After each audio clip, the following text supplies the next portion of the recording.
जय श्री कृष्ण। जय श्री धर्मराज नमः।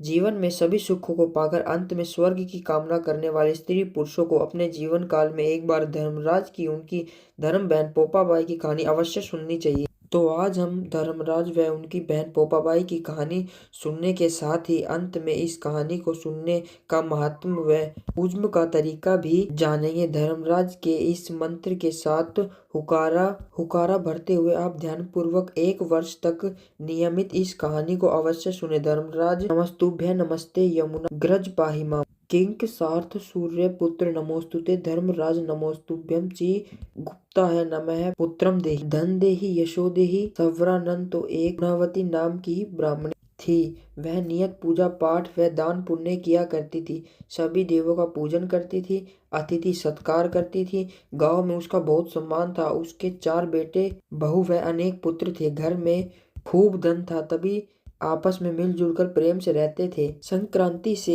ठीक 7 दिन पहले ब्राह्मणी की मृत्यु हो गई। तभी उसके भाग्य की सराहना कर रहे थे कि कैसे गुणा ने जीवन में अच्छे कार्य किए और भरा परिवार छोड़कर सुहागन रूप में बैकुंठ को गए हैं। गुणावंती की आत्मा को लेने जो यमदूत आए वे गुणावंती को देखकर आश्चर्य में पड़ गए और बोले, माई तेरा तेज अलौकिक है। तेरे द्वारा किए गए शुभ कर्मों का प्रभाव हम स्पष्ट देख पा रहे हैं, लेकिन ऐसा क्या हुआ है? ऐसी कौन सी गलती तुझसे बन गई कि हम दूतों के साथ तुझे मृत्यु यात्रा करनी पड़ रही है? गुणावंती भी आश्चर्य में भरकर उसके साथ चल पड़ी। रास्ते में सर्वप्रथम तैरनी नदी मिली। यमदूतों ने कहा, माँ तूने गोदान किया है या गो के लिए कुछ भी किया हो तो उसे याद कर, वही तुझे इस बैतरणी से पार लगाएगी। गुणावंती ने मुस्कुराकर अपने द्वारा किए गए गोग्रास के दान को याद दिया तो अचानक से एक सुंदर सी गाय आकर उसके बड़े आराम से वैतरणी के पार उतार दिया।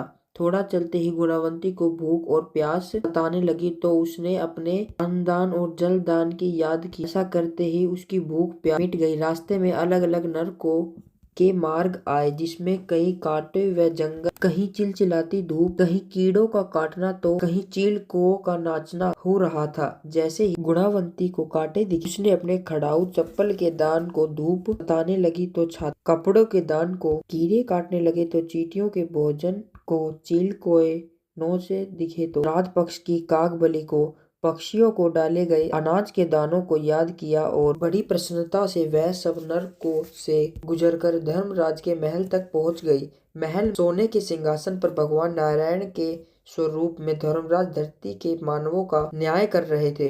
गुणावती को देखकर धर्मराज बड़े प्रेम से उसका स्वागत किया, उसे बैठने को दिया। वह ने हाथ जोड़कर धर्मराज भगवान को प्रणाम किया और भगवान से अपना अपराध पूछा। धर्मराज जी ने कहा, गुणावती तुम अत्यंत पुण्यात्मा स्त्री हो।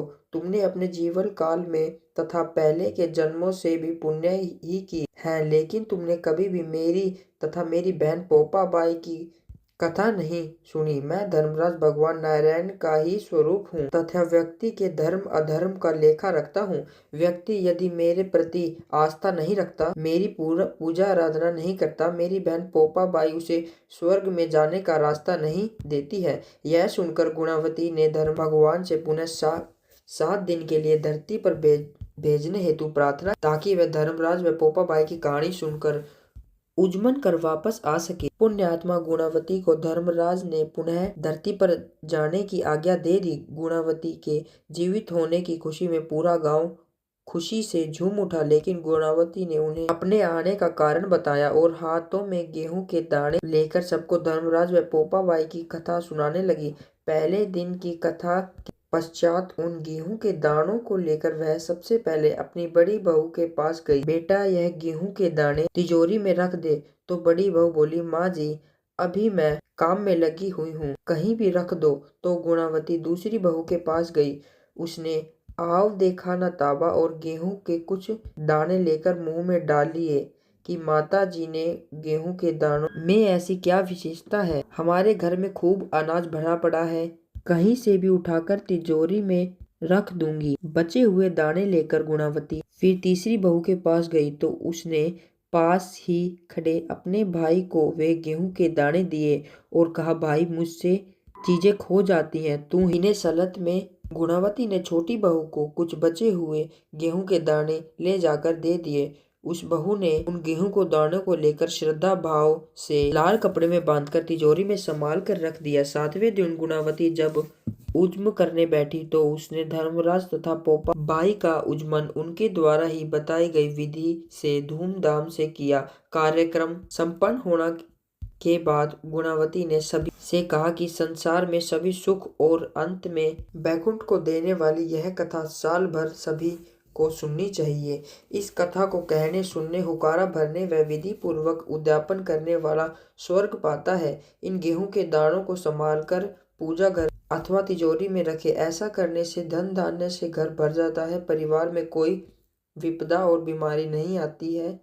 मैंने मेरी बड़ी बहू को यह गेहूं के दाने दिए तो उसने इन गेहूं के दानों को कहीं भी रखने को कहा तो पिछले 7 दिन न से इसकी सप्तमी का खूब घाटा हुआ है। दूसरी पवित्र दानों को मुंह में चबा गई तो 7 दिन से बिस्तर पर लगी पड़ी है। तीसरे ने दाने अपने भाई को दिए तो सब संपदा मायके ही चली गई। मेरी सबसे छोटी बहू ने इन दानों को बड़ी श्रद्धा से संभाल कर रखा है, तभी से इसके घर में धन की वर्षा हो रही है और चारों ओर से शुभ समाचार आ रहे हैं। ऐसा है धर्मराज की कहानी का प्रताप। अब मैं तुम्हें धर्मराज का धर्म बहन पोपाबाई की कथा सुनाती हूँ। पोपाबाई एक बहुत धार्मिक कन्या थी। उसके माता पिता स्वर्गवासी हो चुके थे।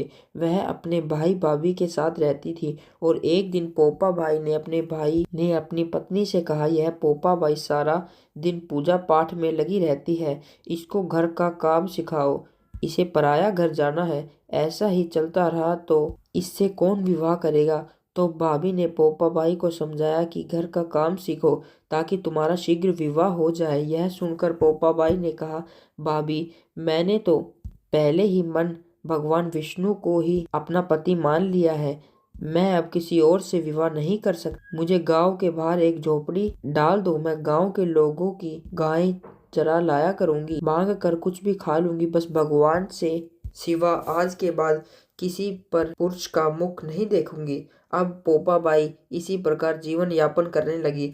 एक दिन उस नगर का राजा वहां से होकर गुजरा। पोपाबाई ने मधुर भजनों की आवाज सुनकर वह कुटिया के पास पहुंच गया।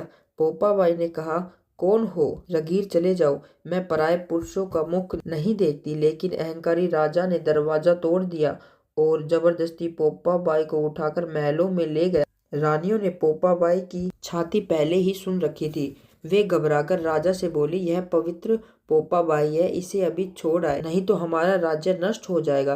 राजा यह सुनकर घबरा गया और पोपाबाई को छोड़ने चल दिया। पर इतने में ही पोपाबाई की नदी आई और उसके राजपाट को बहाकर ले गई।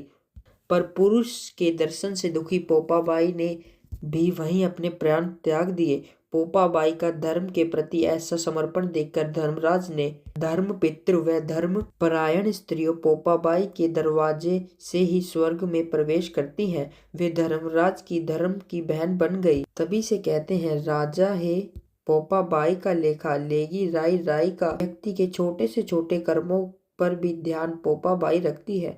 जो भी इस कथा को सुनता है, कहता है, हुंकार भरता है, पोपाबाई उनके अपराध क्षमा कर उन्हें स्वर्ग में प्रवेश देती है। इन दोनों कथाओं का प्रारंभ संक्रांति, बसंत पंचमी अथवा किसी भी शुभ दिन से किया जा सकता है। यह कथा 1 वर्ष तक सुनी जाती है। यदि साल भर ना सुन सके तो 6 महीने, 6.25 महीने या 7 दिन, नहीं तो 1 ही दिन तो अवश्य सुने और उज्मन कर दे। कथा प्रारंभ करने के लिए हाथ में गेहूं के दाने लेकर धर्मराज व पोपाबाई को मन ही मन प्रणाम कर इस कथा को सुने। फिर पहले ही दिन के लिए हुए इन गेहूं के दानों को लाल कपड़े में बांधकर तिजोरी अथवा पूजा घर में संभाल कर रख दे। जितने समय तक यह गेहूं के दाने कपड़े में बंधे हुए उचित स्थान पर रखे रहते हैं, तब तक घर पर किसी भी प्रकार की विपदा नहीं आती। घर में धन धान्य की बढ़ोतरी होती है। इसलिए कम से कम साल भर तक इस कथा को सुना जाता है। गेहूं के दानों को घर में रखा जाता है। अब नियति श्रद्धा भाव से हुंकार बोलते हुए इस कथा को सुनने और सुनाए।